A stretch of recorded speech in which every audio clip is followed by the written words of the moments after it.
Hey everyone, welcome to Geeksvana. Today we're going to be taking an updated look into the rumours surrounding the DJI action camera.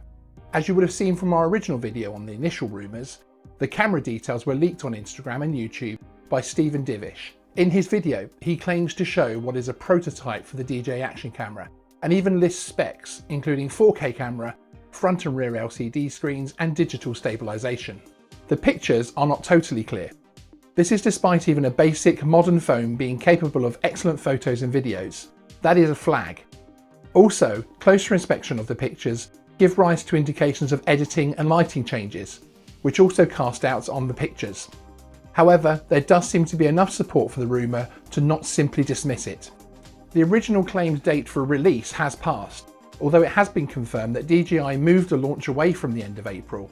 Was this supposed to be the action cam? Or could it have been a life cycle update for the Osmo Pocket? This could all be clever marketing from DJI, allowing a leak to happen and then bringing out an Osmo Pocket Pro with a 1-inch sensor.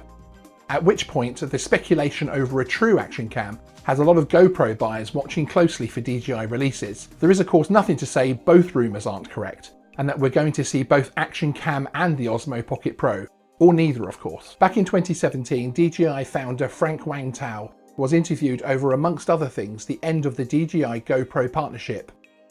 When questioned over the success of DJI without GoPro and DJI's capability to produce action cameras, he stated, Wang says that when the Phantom was being used to house GoPro cameras, it wasn't because DJI didn't want to make their own cameras, but because they simply couldn't initially get the chips needed to develop their own camera. He stated, it wasn't like we couldn't make good cameras. Our suppliers sold the best chips to GoPro, and only sold us the second grade chips because we were not big enough. And that probably has changed now, and this interview gave you the impression that DJI would like to capture the action camera market. So at this point it's anyone's guess as to whether there is a DJI action camera on the way, but we'll certainly keep you updated.